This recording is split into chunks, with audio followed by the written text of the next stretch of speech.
الحمد لله وكفى وسلام على عباده الذين اصطفى. أما بعد، أعوذ بالله من الشيطان الرجيم. بسم الله الرحمن الرحيم. والعصر إن الإنسان لفي خسر إلا الذين آمنوا وعملوا الصالحات وتواصوا بالحق وتواصوا بالصبر. صدق الله العظيم. عن ابن عباس رضي الله عنهما قال قال النبي صلى الله عليه وسلم: نعمتان مغبون فيهما كثير من الناس الصحة والفراغ. رواه البخاري أو كما قال عليه الصلاة والسلام. محترم حضرات اور عزیز ساتھیوں، اللہ رب العزت کی بے شمار نعمتوں میں سے ایک عظیم نعمت وقت کی نعمت ہے۔ میرے خطبے کے اندر ایک حدیث شریف پڑھی جس میں اللہ کے نبی صلی اللہ علیہ وسلم اس وقت کی عظمت کو، فضیلت کو بیان کرتے ہیں۔ دو چیزوں کی تعلیم دی، دو چیزوں کی اہمیت کو بیان کیا۔ نمبر 1 صحت کی نعمت، نمبر 2 وقت کی اہمیت کو بیان کیا۔ دو چیزوں کی تعلیم دی۔ امام بخاری علیہ رحمہ نے اپنی بخاری شریف کے اندر ایک باب قائم کیا ہے کتاب الرقائق کے نام سے۔ بہت سارے محدثین اپنی کتابوں کے اندر جو کتاب الرقائق بیان کرتے ہیں، رقائق کا مطلب ہوتا ہے کہ ایسی احادیث اس میں بیان کی جائے جن سے دل نرم ہو جائے، ایسی احادیث کہ جن کو انسان سن کر یا پڑھ کر غفلتوں سے نکل آئے، ان احادیث کو رقائق یا نقاب کا نام دیا جاتا ہے۔ عبداللہ بن مبارک علیہ رحمہ نے تو باقاعدہ طور پہ اس میں مکمل ایک کتاب بھی نکالی۔ امام بخاری علیہ رحمہ نے جو کتاب النقاب قائم کیا ہے، باب قائم کیا ہے، اس میں سب سے پہلی حدیث یہی بیان کی ہے: نعمتان مغبون فیہما کثیر من الناس الصحۃ والفراغ، کہ اللہ تبارک و تعالیٰ نے انسانوں کو دو عظیم الشان نعمتوں سے نوازا ہے، لیکن انسان ان دو نعمتوں کی اس وقت تک قدر نہیں کرتا ہے جب تک اس کے پاس یہ دو نعمتیں موجود رہتی ہیں۔ اللہ کے نبی صلی اللہ علیہ وسلم بتانے جا رہے ہیں کہ انسانوں کو اللہ نے جو دو نعمتیں دی ہیں تو ان کو یوں ہی ضائع نہیں کرنا چاہیے، ان کی قدر و قیمت پہچان دینا چاہیے کہ جب تک اللہ نے ہمیں صحت سے نوازا ہے، تندرستی دی ہے، تو ہمیں خیال رہنا چاہیے کہ یہ تندرستی ایک دن آئے گا کہ یہ صحت بھی ختم ہو جائے گی، ایک دن آئے گا اللہ نے آپ کے پاس یہ ٹائم دیا ہے، موقع دیا ہے، یہ موقع بھی ختم ہو جائے گا،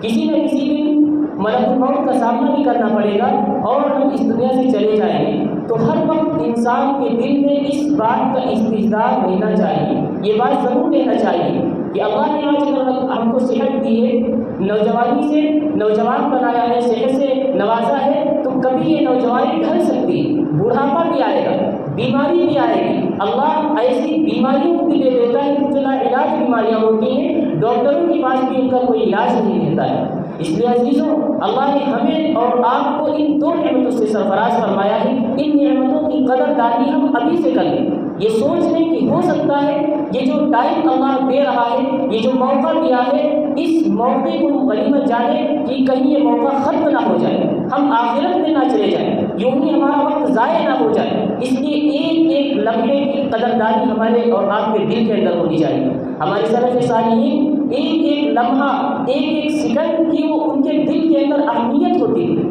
حضرت مولانا شرف علی خانوی رحمۃ اللہ علیہ، ان کا باقاعدہ طور پر نظام الاوقات بنا ہوا تھا کہ اس ٹائم میں ہمیں کیا کرنا ہے، کھانا کس وقت کھانا ہے، اور اپنے گھر والوں کے ساتھ کتنے وقت تک بیٹھنا ہے، کتنا ٹائم گھر والوں کو دینا ہے، کتنا ٹائم باہر والوں کو دینا ہے، کس وقت ان کو تصنیف و تعریف کرنا ہے، ایک ایک چیز کا ان کی زندگی کے اندر معمول تھا۔ حضرت شیخ الحدیث مولانا زکریا کاندھلوی رحمۃ اللہ علیہ، جن کا انتقال 1982 کے اندر ہوا تھا، ان کے بارے میں آتا ہے کہ وہ بہت کئی سالوں تک شام کا کھانا تک نہیں کھاتے تھے، صرف صبح والا کھانا، دوپہر کا کھانا کھا لیتے تھے، شام کا کھانا نہیں کھاتے تھے۔ حضرت نے خود فرمایا کہ میری مشفقہ ہمشیرہ تھی، وہ رات کا کھانا کھانے کے وقت میں مجھے لقمہ بنا کر میرے منہ میں رکھ دیا کرتی تھی اور میں مطالعے کے ساتھ ساتھ کھانا کھا لیا کرتا تھا، کیونکہ اگر ہم مطالعے کو بند کرتے ہیں، کتاب کو بند کرتے ہیں، تو یہ میرے اوپر بہت شاق گزرتا ہے کہ اس وقت ہمارا مطالعہ رہ رہا، اس لیے وہ لقمے بنا بنا کر میرے منہ میں رکھ دیا کرتی تھی، میرے مطالعے میں بھی کوئی حرج نہیں آتا تھا اور میرا یہ کام بھی ہو جایا کرتا تھا۔ لیکن جس دن سے ان کا انتقال ہو گیا ہے، میری کوئی اس درجے کوئی دیکھ بھال کرنے والا نہیں ہے، اس لیے میں نے شام کے کھانے کو ترک کر دیا، بس صبح کا کھانا کھا لیتا ہوں، بس اسی سے 24 گھنٹے گزر جاتے ہیں، کیونکہ میں سمجھتا ہوں کہ مطالعہ ضروری ہے۔ مطالعہ اگر نہیں کریں گے، چونکہ مطالعہ کی اہمیت سلف صالحین کی دلوں کے اندر تھی، آج بھی ہم سب کے دل کے اندر اس کی اہمیت ہونی چاہیے۔ اگر ہم کتاب نہیں پڑھے ہوئے ہیں، ذکر و اذکار کریں، 1 منٹ کے اندر آپ اندازہ لگائیں، صرف 1 منٹ کے اندر سورۃ الفاتحہ آپ 3 مرتبہ پڑھ سکتے ہیں۔ سورۃ الفاتحہ کے اندر 122 حروف ہیں، اب 122 حروف کو اگر ہم 3 جگہ تقسیم کرتے ہیں، باقاعدہ طور پر ایک حروف میں 10 نیکیاں ملتی ہیں، اس طریقے سے تقریباً 6000 نیکیاں 1 منٹ کے اندر آپ کما سکتے ہیں۔ لیکن ہم اور آپ ذرا غور کریں کہ یہ 1 منٹ کیا گھنٹوں بلکہ پورے دن یوں ہی ضائع ہو جاتے ہیں۔ جب سے موبائل آ گیا، ہم موبائلوں کے اندر پھنسے رہتے ہیں، واٹس ایپ کے اندر لگے رہتے ہیں، پورا دن یوں ہی گزر جاتا ہے، یہ زندگی کے قیمتی لمحات ہمارے یوں ہی ضائع ہو رہے ہیں۔ حضرت عبداللہ بن مسعود رضی اللہ عنہ فرماتے ہیں، میں اس شخص پہ بہت ناراض ہو جاتا ہوں جس کو دیکھتا ہوں یوں ہی بیٹھا ہوں، نہ تو دین کا کام کر رہا ہے نہ تو دنیا کا کام کر رہا ہے۔ کم از کم آپ سے دین کا کام نہیں ہو پاتا ہے تو ایسا کام کریں جس میں دنیا کا فائدہ ہو۔ لیکن آج ہم سب نہ تو دین کے اعتبار سے ہیں نہ دنیا کے اعتبار سے، نہ دینی کام کرتے ہیں نہ دنیاوی کام کرتے ہیں، یوں ہی ہمارا اور آپ کا وقت ضائع ہو رہا ہے۔ کبھی ہم موویز کو دیکھنے میں ہم اپنے ٹائم کو ویسٹ کر رہے ہوتے ہیں۔ عزیزوں یاد رکھیے، انسان جو قبر کے اندر چلا جائے گا، انسان وہاں تمنا کرے گا، اللہ سے کہے گا ربنا اخرجنا نعمل صالحا غیر الذی کنا نعمل، اے ہمارے پروردگار ہم کو دوبارہ دنیا میں بھیج دیجیے، اب تو میری پوری زندگی تیری رضا میں بسر ہوگی، اور میرے اللہ بس ایک موقع اور دے دیجیے، ربنا اخرجنا نعمل صالحا غیر الذی کنا نعمل، ایک مرتبہ ہمیں دوبارہ دنیا میں بھیج دیجیے۔ آواز آئے گی، اولم نعمرکم ما یتذکر فیہ من تذکر وجاءکم النذیر، سورۃ الفاتر کی آیت ہے، اللہ کی طرف سے آواز آئے گی، ہم نے کیا تمہیں عمر نہیں دی تھی، اتنا ٹائم دیا تھا، اس میں وہ انسان سمجھ سکتا تھا، نصیحت حاصل کر سکتا تھا جو نصیحت حاصل کرنا چاہتا۔ اللہ نے ہمیں اور آپ کو یہ 60 سال 70 سال کی جو عمر دی ہے، یہ اسی مقصد کے لیے دیا ہے کہ ہم اور آپ اس دنیا کے اندر اللہ کی رضا کے مطابق، اللہ کی خوشنود، اللہ کو راضی کر کے ہم اس دنیا سے جائیں، تاکہ میدان محشر والے دن جو آخرت کا دن ہے، آخرت والی جو زندگی ہے، اس زندگی کے اندر ہم کامیاب ہو جائیں۔ اس لیے اللہ نے ہمیں آپ کو بھیجا ہے، امتحان کے لیے بھیجا ہے کہ میرا بندہ اس دنیا کے اندر کیا کرتا ہے، اچھائی والا کام کرتا ہے، برائی کرتا ہے، خرافات والے کام کرتا ہے، دونوں آپشن ہمارے سامنے رکھ دیے، یہ اچھائی کا راستہ ہے، یہ برائی کا راستہ ہے، ہمارے اختیار میں دے دیا ہے، آپ اس راستے پر چلیں گے، مرنے کے بعد والی زندگی آپ اس زندگی کے اندر کامیاب ہو جائیں گے، سرفراز ہو جائیں گے۔ اگر اس برائی والے راستے کو اختیار کریں گے، یاد رکھیے دنیا کی زندگی تو یوں ہی گزر جائے گی، میدان محشر والے جو زندگی ہے، آخرت والی زندگی ہے، جو ہمیشہ ہمیشہ کے لیے زندگی ہوگی، اس زندگی کے اندر ہم اپنے اللہ کو کیا منہ دکھائیں گے۔ اس لیے اللہ کی طرف سے آواز آئے گی، ہم نے آپ سب کو اتنی عمر دی تھی کہ انسان نصیحت کو حاصل کر لیتا، اور ہاں صرف اسی پر بس نہیں کیا بلکہ وجاءکم النذیر، ہم نے تمہارے پاس ڈرانے والوں کو بھیجا، کم و بیش 1,44,000 انبیاء علیہ السلام کو اس دنیا کے اندر مبعوث کیا، وہ پیغمبر بھی آتے تھے ہمیں اور آپ کو سنوارنے کے لیے، دین کی بات بتانے کے لیے، اللہ سے رشتے کو مضبوط کرنے کے لیے، قرآن سے رشتے کو مضبوط کرنے کے لیے وہ پیغمبر آتے تھے، دعوت دیتے تھے کہ انسانوں غفلت سے باز آ جاؤ، کم از کم اب تو باز آ جاؤ، اپنے اللہ کے قریب آ جاؤ، وجاءکم النذیر، تو یہ ڈرانے والے بھی آتے تھے، لیکن ہم اور آپ اس کا پاس و لحاظ ہی نہیں کرتے تھے۔ مفسرین کی کئی رائے ہیں کہ ڈرانے والوں سے کیا مراد ہے۔ وجاءکم نذیر، اللہ نے جو فرمایا ہے کہ تمہارے پاس ڈرانے والے آئے، اس کی کیا تفسیر ہو سکتی ہے؟ مفسرین نے کہا ہے کہ بعض لوگ یہ کہتے ہیں کہ ڈرانے والوں سے مراد انبیاء علیہ السلام ہے، اسی طرح ان کے جو والدین ہیں، علماء ہیں، یہ علماء اپنے بیانوں کے ذریعے سے، اپنی بات کے ذریعے سے، اپنی گفتگو کے ذریعے سے انسانوں کو دینی تعلیم دیتے ہیں اور احکام شرعیہ کی تعلیم دیتے ہیں کہ انسانوں باز آ جاؤ۔ آخرت کی زندگی، اصل زندگی آخرت کی ہے، اس دنیا والی زندگی کی کوئی حیثیت، کوئی قدر و قیمت نہیں۔ بعض مفسرین فرماتے ہیں کہ وجاءکم النذیر کے اندر جو ڈرانے والا ہے، اس سے مراد یہ ہے کہ انسان کہ اگر سفید بال ہو جائیں تو گویا کہ یہ ڈرانے والا ہے۔ اب انسان کے سفید بال آ گئے تو گویا کہ اللہ کی طرف سے نوٹس آ جاتی ہے کہ اب آپ آخرت کی تیاری کریں، اب آپ کو زیادہ بھی دنیا میں رہنا نہیں، اب آپ کے سفید بال آ چکے ہیں، بس اب آپ دنیا کو بھول جائیے، آخرت کی تیاری کر لیجیے۔ ماضی میں جتنے گناہ ہو چکے ہیں اللہ کے سامنے تائب ہو جائیے، معافی مانگ لیجیے۔ بعض مفسرین فرماتے ہیں کہ وجاءکم النذیر سے مراد ہے کسی انسان کے یہاں اس کے بیٹے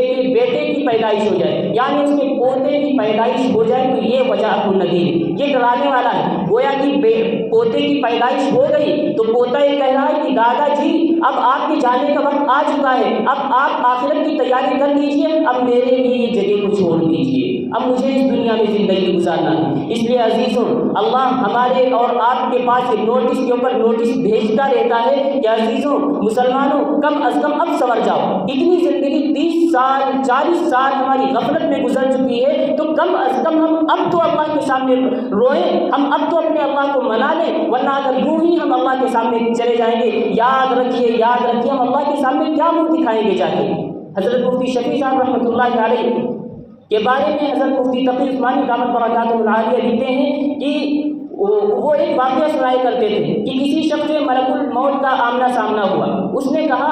آپ بھی بڑا عجیب کام کرتے ہیں، دنیا کے اعتبار سے جب کسی کے اوپر مقدمہ درج ہو جاتا ہے، اس کو جیل میں جانا رہتا ہے یا اس کو قید کرنا رہتا ہے، تو اس کے پاس پہلے نوٹس آتا ہے کہ اب آپ کے اوپر یہ مقدمہ درج ہو چکا ہے، لہٰذا آپ کو قید کیا جائے گا۔ لیکن آپ کا عجیب معاملہ ہے، آپ آتے ہیں بغیر بتائے ہوئے آتے ہیں اور روح کو قبض کر لیتے ہیں۔ بیٹھا ہوا انسان ہے، اچھا انسان ہے، صحیح سالم انسان ہے، اپنی دکان پہ بیٹھا ہوا ہے اور ملک الموت آتے ہیں، اس کی روح کو قبض کر لیتے ہیں۔ ایک سیکنڈ بھی نہیں لگتا ہے کہ اس کا انتقال ہو جاتا ہے، وفات ہو جاتی ہے۔ ملک الموت نے جواب دیا، ارے آپ کو خبر کیا ہے، جتنے نوٹس میں بھیجتا ہوں دنیا کے اندر کوئی اتنے نوٹس نہیں بھیجتا ہوگا۔ بخار، انسان کو بخار آیا، طبیعت خراب ہوئی، گویا اللہ کی طرف سے نوٹس ہوتا ہے اپنی آخرت کی تیاری کر لو، کس وقت تمہاری روح قبض کر لی جائے۔ انسان کے سفید بال آئے، اللہ کی جانب سے نوٹس ہوا کرتی ہے کہ اب آپ آخرت کی تیاری کر لیں، دنیا کو بھول جائیے، اپنے اللہ کو منا لیجیے۔ انسان کے یہاں پوتے کی پیدائش ہو جائے، اللہ کی جانب سے نوٹس آتا ہے کہ اب آپ کو اس دنیا سے جانا ہے، تھوڑا وقت آپ کے پاس بچا ہوا ہے، بس اب یہ وقت آپ کو غفلت میں نہیں گزارنا ہے۔ ملک الموت نے کہا بہت سارے نوٹس ہم انسانوں کو بھیجتے ہیں، اس کے بعد میں جاتے ہیں اس کی روح کو قبض کرتے ہیں، لیکن عقل مند شخص وہی ہے جو پہلی مرتبہ میں کامیاب ہو جائے، ملک الموت کی جانب سے نوٹس آ جائے تو توجہ ہو جائے اور غفلت سے نکل جائے، اپنے اللہ کو منانے کی کوشش کرے۔ اس لیے عزیزوں، آپ سب وقت کی قیمت کو پہچانیں، اللہ نے بہت قیمتی وقت سے ہم کو اور آپ کو نوازا ہے، اگر یہ وقت چلا جائے گا پھر ہم آخرت کے اندر پچھتاتے رہیں گے۔ حضرت عبداللہ ابن مسعود رضی اللہ عنہ، حضرت عبداللہ ابن عمر رضی اللہ عنہ ایک مرتبہ راستے سے گزر رہے تھے، راستے میں ایک قبر پڑی، سواری سے اترتے ہیں، 2 رکعت نفل پڑھتے ہیں، پھر سواری پر چڑھ جاتے ہیں اور سفر جاری رکھتے ہیں، آگے بڑھ جاتے ہیں۔ جو اور لوگ بیٹھے ہوئے تھے انہوں نے تعجب کیا کہ ہو سکتا ہے کسی خاص انسان کی قبر ہوگی، اس لیے حضرت یہاں پہ اتر کر 2 رکعت نماز ادا کی اور پھر اپنے سفر کو جاری رکھا۔ پوچھنے پہ بتایا کہ جب میں نے اس قبر کو دیکھا میرے دل کے اندر خیال آیا کہ یہ انسان اس دنیا سے جا چکا ہے، اس کے اعمال منقطع ہو چکے ہیں، چونکہ انسان جب اس دنیا سے چلا جاتا ہے اس کے اعمال منقطع ہو جاتے ہیں۔ اللہ کے نبی صلی اللہ علیہ وسلم نے ارشاد فرمایا، اذا مات الانسان انقطع عنه عمله الا من ثلاثه، الا من صدقه جاريه او علم ينتفع به او ولد صالح يدعو له۔ مسلم شریف کی روایت ہے کہ انسان جب اس دنیا سے چلا جاتا ہے اس کے اعمال منقطع ہو جاتے ہیں، پھر کوئی ثواب اس کے نامہ اعمال کے اندر نہیں پہنچتا ہے، صرف 3 چیزوں کا ثواب پہنچتا ہے، اس کی تفصیل الگ ہے۔ بہرحال انسان اس دنیا سے چلا گیا، اس کے اعمال منقطع ہو گئے۔ میں نے سوچا، اور حدیث شریف کے اندر یہ آتا ہے کہ انسان جب قبر کے اندر جاتا ہے وہ اس کی آرزو ہوتی ہے، یہ تمنا کرتا ہے کہ کاش مجھے اتنا وقت مل جائے کہ میں 2 رکعت نماز ادا کر سکوں۔ میں نے جب اس قبر کو دیکھا میرے دل کے اندر یہ بات آ گئی کہ اس کے اعمال تو منقطع ہو چکے ہیں اور یہ افسوس کر رہا ہوگا اپنی قبر میں، اس لیے میں نے سوچا آج اللہ نے ہمیں موقع دیا ہے تو ہم 2 رکعت نفل پڑھ لیں۔ تو جس کے دل کے اندر آخرت کی فکر ہوتی ہے وہ اپنے قیمتی لمحات کو بہت اچھے سے گزارتا ہے، اس دنیا سے گزار کر جاتا ہے۔ سلف صالحین کے واقعات ہمارے سامنے ہیں، ہمارے لیے اسوہ ہے، نمونہ ہے کہ ہم ان کی زندگیوں کو پڑھیں، ان کے واقعات کو پڑھیں، ایک ایک لمحہ وہ ضائع نہیں کرتے۔ حضرت مفتی تقی عثمانی دامت برکاتہ عالیہ اپنے والد محترم حضرت مفتی شفیع صاحب رحمۃ اللہ علیہ، جن کا انتقال 1976 کے اندر ہوا تھا، ان کے بارے میں وہ لکھتے ہیں کہ میرے والد محترم ہم سب کو وقت کی قدر و قیمت کی اہمیت کو بیان کر رہے تھے ہم سب کے سامنے، اور کہہ رہے تھے کہ وقت کو کیسے کام میں لانا ہے، وقت کو ضائع نہیں کرنا ہے۔ اسی دوران حضرت نے کہا کہ بات تو بڑی شرم کی محسوس ہو رہی ہے، بات تو بڑی شرم کی محسوس ہو رہی ہے، لیکن چونکہ نصیحت کے لیے ہے بات، اس لیے میں عرض کر رہا ہوں کہ مجھے خالی وقت بیٹھنا بہت شاد گزرتا ہے، بہت شاد گزرتا ہے۔ میں خالی وقت میں بیٹھوں، یا تو دنیا کا فائدہ یا دین کا فائدہ، کم از کم کوئی تو فائدہ ہو رہا ہے، لیکن خالی یوں ہی بیٹھے ہوئے جیسے آج انسان بیٹھا رہتا ہے، کہیں پل پہ بیٹھا ہوا موبائل چلا رہا، PUBG میں لگا ہوا ہے، ایسا لگ رہا ہے کہ یہ سب کرائے پہ بلائے گئے ہیں، کوئی پوچھنے والا نہیں، رات کا 12 بج جاتا ہے، پوری لائن سے بیٹھے ہوئے ہوتے ہیں۔ ایسا منہمک ہوتے ہیں آج کے نوجوان موبائلوں کے اندر کہ اگر ان کے اوپر پیچھے سے حملہ بھی کر دیا جائے تو ان کو خبر بھی نہیں۔ عزیزوں، آج اتنا ہم موبائلوں کے اندر منہمک ہو گئے، دوسرے کاموں کے اندر اتنا ہم منہمک ہو گئے، ہم اپنی آخرت کو بھلائے بیٹھے ہوئے ہیں، اللہ کو بھلائے بیٹھے ہوئے ہیں، رسول اکرم صلی اللہ علیہ وسلم کی تعلیمات کو بھلائے بیٹھے ہوئے ہیں۔ بہرحال حضرت مفتی شفیع صاحب رحمۃ اللہ علیہ نے بیان کیا کہ خالی وقت میرے اوپر بہت شاد گزرتا ہے، اس لیے میں جب ٹوائلٹ میں ہوتا ہوں، بیت الخلاء میں ہوتا ہوں، تو جتنا وقت وہاں پہ لگتا ہے 4 منٹ 5 منٹ یا جتنا منٹ لگتا ہے، چونکہ وہ وقت ایسا ہوتا ہے ذکر و اذکار بھی نہیں کر سکتے، دنیا کو کوئی کام بھی نہیں کر سکتے، کوئی دینی کام بھی نہیں کر سکتے، تصنیف و تعریف بھی نہیں کر سکتے، اس لیے میں جتنے وقت یعنی جتنا ٹائم مجھے بیت الخلاء کے اندر ٹوائلٹ کے اندر لگتا ہے، اتنے وقت میں میرے سامنے جو ٹوائلٹ کا لوٹا رکھا ہوتا ہے میں اس لوٹے کو صاف کرتا رہتا ہوں، تاکہ میرا یہ وقت یوں ہی ضائع نہ ہو جائے بلکہ یہ بھی اس کام میں گزر جائے، تاکہ بعد میں جو آئے گا اس کو کوئی گندگی محسوس نہیں ہو۔ تو دیکھیے یہ ہمارے اکابر، یہ ہمارے اسلاف ہیں جن کے نقش قدم پر ہم چلنے کے دعوے کرتے ہیں۔ اس لیے عزیزوں ہم اور آپ وقت کی قدر کو پہچانیں، اس وقت کے آنے سے پہلے ہم اپنی زندگی کو سنوار لیں، تاکہ ہماری جو مرنے کے بعد والی زندگی ہوگی ہم اس میں کامیاب ہو جائیں گے۔ اللہ تبارک و تعالی ہم سب کو اس دنیا کے اندر قدر و قیمت کرنے کی توفیق مرحمت فرمائے۔ آمین وآخر دعوانا ان الحمد للہ رب العالمین۔